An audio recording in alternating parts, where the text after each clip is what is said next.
En el ámbito de la filosofía, dentro del pensamiento griego, voy a hablar de filosofía. Un ejemplo fue poeta, otro ejemplo fue poeta latino, es decir, dentro del conjunto de la historia de la Edad Antigua, como fue Grecia y Roma, un ejemplo de autora en la Edad Moderna española, y también en el ámbito del pensamiento filosófico de la antigüedad, pues voy a hablar de una familia, que fueron la que fundó o la que continuó la escuela cirenaica, abuelo, madre e hijo. Y en el ámbito de la edad contemporánea voy a hablar de científicos. Dos de ellos fueron padre e hijo y pues, cuatro muy importantes en la cultura científica iberoamericana brasileña. El hedonismo es una corriente filosófica que considera que el placer y la evitación del dolor son el objetivo supremo y el único bien intrínseco de la vida humana. No se limita a la búsqueda de ser plena de vicios, sino a que diversas perspectivas o cómo disfrutar de la existencia. Es decir, el hedonismo es el objetivo es tener placer y evitar el dolor.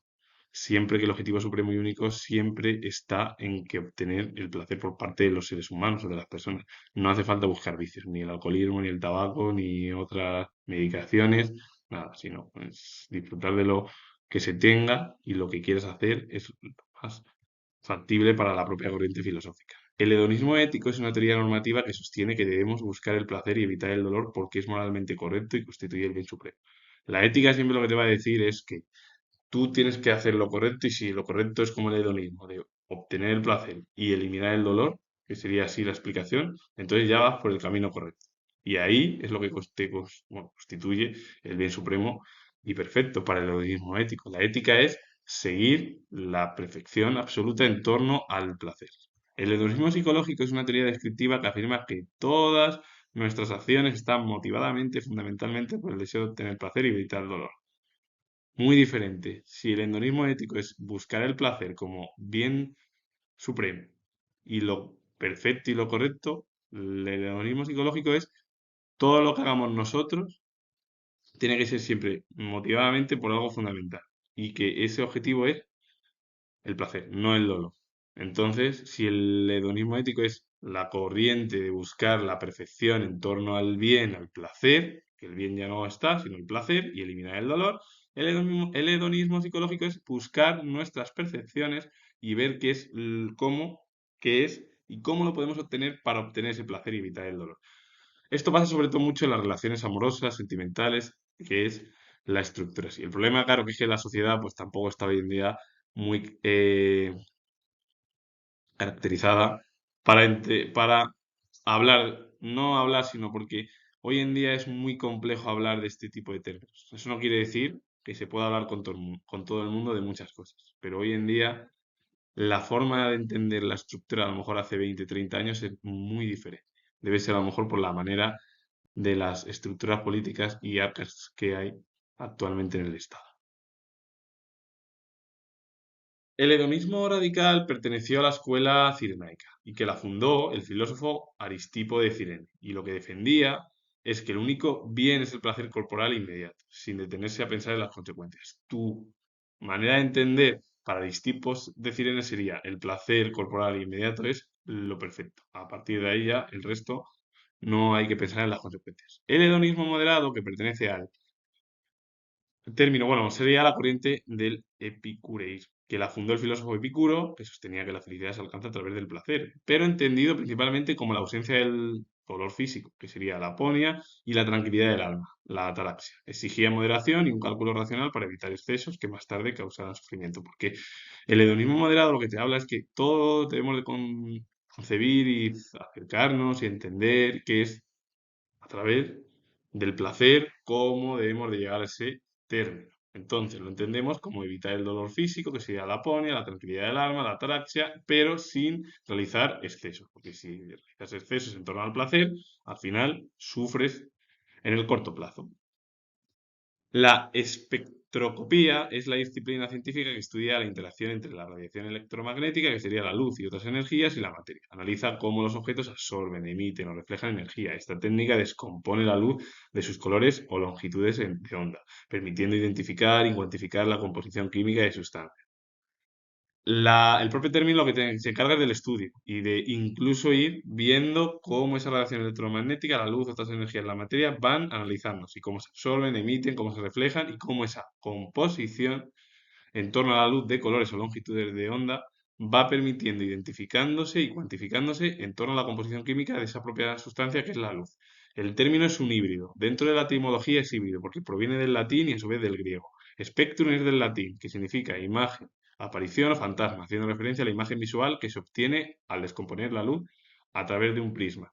Y del griego scopein, que es observar, examinar o mirar, porque tú observas, ves y al final ves viendo y cómo se tiene esa imagen en torno a la radiación o la luz propia. La enfermedad de la tripanosomiasis es una infección parasitaria grave causada por protozoos del género Trypanosoma. Existen dos variantes principales transmitidas por vectores. Una de ellas es la de África y la otra es la de América.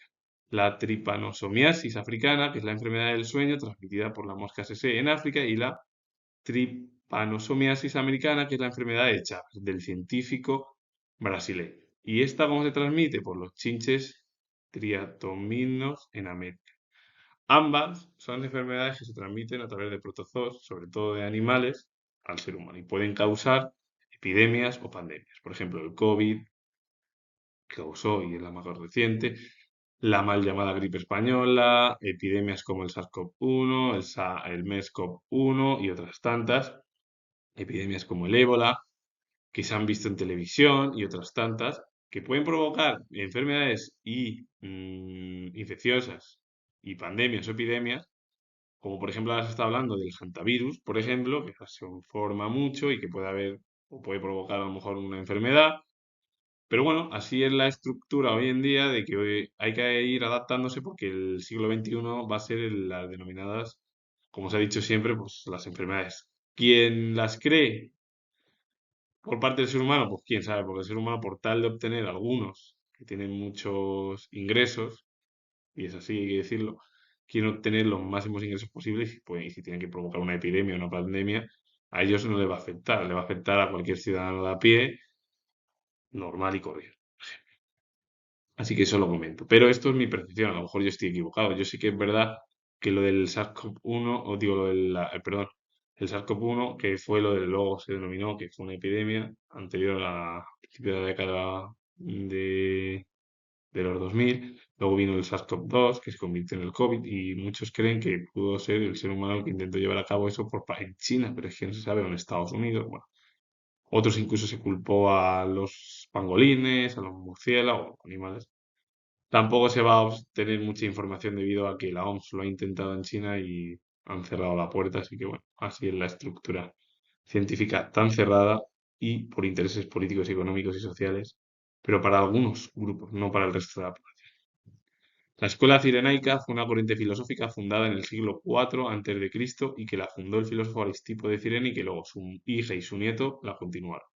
Él fue discípulo de Sócrates, conocido como este tipo de corriente se la conoció como una de las primeras escuelas en defender el hedonismo, sosteniendo que el bien supremo es el placer corporal y que la felicidad se alcanza a través de la satisfacción inmediata y de la autarquía. Es decir, tú obtienes la felicidad o el placer corporal, tocando todo, pero que para ya obtener el top y el máximo de la felicidad es a través de la autarquía, es decir, convivir con muy poco. Tras la definición de varios conceptos, me voy a centrar ya en los intelectuales en la Edad Antigua. Muchos de ellos, filósofos griegos, hay algún poeta, sí, algún poeta griego y algún poeta latino que dejaron huella también en todo el periodo de la antigüedad que fue Grecia y Roma.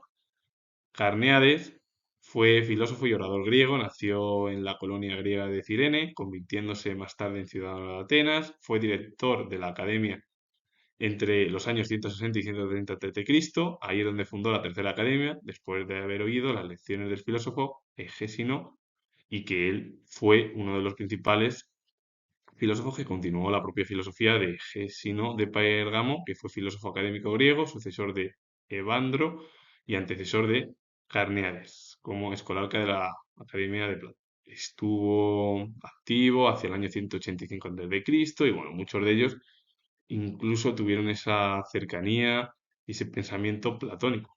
en su momento. Es verdad que también tenía influencia el pensamiento aristotélico en Grecia. Hesías de Cirene, que también se le conoció como Pesitanatos, fue filósofo griego de la escuela cirenaica. Pudo ser quien fundase la escuela cirenaica, aunque todo el mundo piensa que el fundador de la escuela cirenaica fue Aristipo de Cirene y bueno, su hija y su nieto continuaron el pensamiento. Pues Hesías de Cirene fue filósofo griego de la escuela cirenaica, nació en torno al año 300 a.C.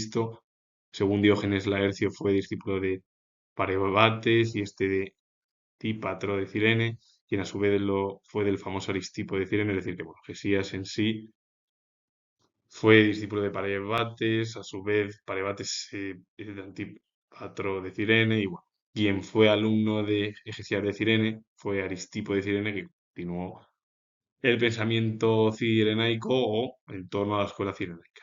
Antípatro de Sidón fue poeta griego, autor de varios epigramas de la antología griega, fue contemporáneo de otras figuras como Catulus y de Crasus, y fue mencionado por Cicerón. Antípatro de Tarso fue filósofo estoico griego, discípulo y sucesor de Diógenes de Babilonia, como jefe de la escuela estoica y maestro de Panencio de Rodas. Em, Antípatro de Tarso se centró en obras sobre dioses y sobre la adivinación. Por cierto, hay que hablar al final de la estructura en torno a que si se habla de la escuela cirenaica con el objetivo de entender qué es el placer absoluto y vivir con pocas cosas, como se habla de esa forma radical que hablaba el propio Aristipo de Cirene, el placer corporal e inmediato es lo más importante. Las consecuencias del futuro a corto plazo no hay que tenerlas en cuenta. Hesías de Cirene es lo que llevó a cabo. Esa estructura que es lo que se habla en torno a la felicidad. Y a partir de ahí, Tipatro de Tarso, su profesor Diógenes de Babilonia, a la vez fue profesor de Parencio de Rodas, pues ambos continuaron también el pensamiento. Eh, esto Diógenes de Babilonia fue filósofo estoico griego y sirio, perteneció al siglo II a.C. y su alumno fue Antípatro de Tarso. Panencio de Rodas fue filósofo griego, maestro de la escuela estoica, durante su periodo medio entre los años 144 y 129 a.C. Su maestro había sido Antípatro de Tarso, que a su vez Antípatro de Tarso había sido alumno de Diógenes de Babilonia y bueno, pues continuaron el pensamiento filosófico griego, ambos intelectuales. Cayo Valio Catulo fue poeta latino prestigioso, perteneció al periodo republicano final y dejó huella en la literatura latina y romana. Catulo. Hesías de Cirene fue el que dio voz y se convirtió al final como en el profesor de Aristipo de Cirene. Hesías de Cirene se cree que fue el fundador o, bueno, perteneció a la escuela cirenaica, que pudo ser el profesor, pero que no está muy claro. Entonces lo dejamos como que el fundador de la escuela cirenaica fue Aristipo de Cirene y su hija Areta de Cirene y su nieto Aristipo el joven continuaron el pensamiento de la escuela cirenaica. Aristipo de Cirene fue filósofo griego, fundador de la escuela cirenaica, alumno de Sócrates, pero adoptó una perspectiva filosófica muy diferente. Sostuvo una teoría del conocimiento escéptico y empirista. Em, Mira que Sócrates ha tenido a grandes filósofos destacados, Aristipo de Cirene es uno de ellos, pero claro, todo el mundo conocemos el idealismo de Platón y esa estructura. Luego es verdad que Platón pues tuvo a otra figura que fue, bueno, pues el polímata y el filósofo más importante de la estructura occidental dentro de las ciencias sociales y sobre todo del pensamiento, como fue Aristóteles, que llevó a cabo un empirismo. Bueno, anteriormente, Aristipo de Cirene sostuvo esa teoría perspectiva en torno muy diferente a su maestro Sócrates y que adoptó en ese conocimiento escéptico y empirista, es decir, de que lo que se ve es a través de los sentidos, por ejemplo. Sería el empirismo así. Areta de Cirene fue filósofa griega de la escuela cirenaica, hija del fundador de Aristipo de Cirene y maestra a su vez de su hijo Aristipo el Joven. Bueno, pues Areta de Cirene continuó el pensamiento de su padre. Incluso fue docente, profesora de su propio hijo. Aristipo el Joven fue filósofo griego, nieto de Aristipo de Cirene, que fue el que fundó la escuela cirenaica. Su madre Areta de Cirene le instruyó en las ideas de su abuelo, por lo que se le llamó metrodidacta, matre instructus. Aristipo de Cirene dejó huella en la escuela cirenaica. Hesías de Cirene se supone que fue su profesor, pero no está muy claro. Entonces, quien fundó la escuela cirenaica fue el propio Aristipo. Aristipo sostuvo una teoría del conocimiento escéptico y empirista, totalmente opuesta a su maestro, que fue Sócrates. Y Sócrates tuvo a grandes alumnos, como que destacó Platón. Areta de Cirene continuó las ideas de su padre. Se convirtió en docente de su hijo. A su hijo le enseñó y su hijo se le aplicaron también las ideas que su propia madre, Areta de Cirene, a su hijo Aristipo el joven, para continuar el pensamiento de la escuela cirenaica. Y doy un salto en el tiempo desde la Edad Antigua hasta la Edad Moderna, con un ejemplo femenino es, bueno, en España. María Isidra de Guzmán fue doctora española en Alcalá. Ella, por cierto, estudió en Alcalá, la primera mujer que ostentó en España el grado universitario de doctor y la dignidad académica honoraria de la lengua. Ella fue una de las principales doctoras de las ciencias sociales. Todo el periodo final de la Edad Moderna, es verdad que la Edad contemporánea en España no comienza hasta 1808, que es cuando estalló la Guerra de la Independencia Española, cuando los franceses invadieron todo el territorio peninsular. La monarquía portuguesa o lusa se marchó a las Américas. Godoy quería hacer lo mismo que hizo la monarquía vecina, es decir, Portugal, pero finalmente a Godoy le detuvieron, bueno, hubo muchos líos, enviaron incluso a la propia monarquía española y las figuras más destacadas, Carlos IV, su hijo Fernando VII, a Bayona, fueron ahí detenidos por la familia Bonaparte y sobre todo por Napoleón, y Napoleón directamente le entregó la corona y recayó en el trono a su hermano José Bonaparte hasta 1814. Luego volvió Fernando VII e impuso el absolutismo durante los primeros 6 años y, bueno, 16 años, hay que decirlo, porque la segunda parte también fue la década ominosa, salvo el trienio liberal tras el pronunciamiento del general Riego. Ciencia tan importante que debemos de tenerla en cuenta. Gracias a muchos de los científicos, ya sea en Brasil, en Iberoamérica o en cualquier otro lado del ámbito occidental, hay que tenerles en cuenta. Carlos Chagas fue médico e investigador brasileño. Su hijo, Evandro Chagas, continuó la labor científica de su padre. Carlos Chagas fue descubridor en 1909 de la enfermedad tripanosomiasis americana, también llamada en su honor enfermedad de Chagas, mientras trabajaba en el Instituto Oswaldo Cruz de Río de Janeiro. Y Oswaldo Cruz fue científico, médico, bacteriólogo, epidemiólogo y sanitario brasileño, pionero de los estudios de enfermedades tropicales y en medicina experimental. Muchos de los científicos que se hablan, muchos de ellos empezaron a descubrir, a llevar a cabo estructuras en torno a evitar que muchas enfermedades tropicales se expandiesen por Europa, porque no estábamos tan acostumbrados, como por ejemplo, a lo mejor algunas de las zonas. Lo que pasa es que el problema es que las zonas incluso de Iberoamérica o de América del Sur son muy propensas a tener este tipo de enfermedades y provoca además miles y miles de muertes que no se informan en los informativos europeos ni españoles, pero que debemos de tener en cuenta y dejar ahí sin perder la visión, porque en el futuro quién sabe si a lo mejor aparece la propia enfermedad de la tripanosomiasis americana o africana y provoca una epidemia, una pandemia y Europa a lo mejor como no es tan desconocida, pues, puede provocar una reacción muy negativa y algo como lo que surgió hace 6 años, que fue el COVID, por ejemplo.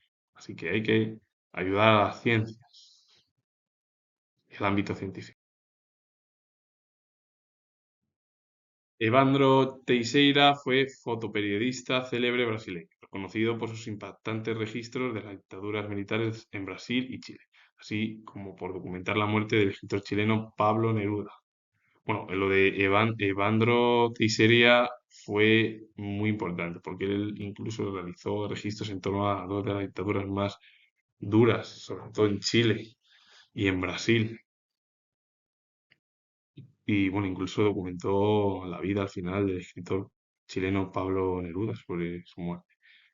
Evandro Chagas fue médico e investigador brasileño, pionero en radiología y medicina tropical, cuyo legado ha continuado en la importante investigación que lleva su nombre. Evandro Chagas continuó la labor de su padre Carlos Chagas en el ámbito científico brasileño y de Iberoamérica. Con ello finalizo, comento que soy historiador, si os ha gustado este vídeo, darle a like, suscribiros, comentar y repito de nuevo que soy historiador y nos vemos ya en el próximo vídeo.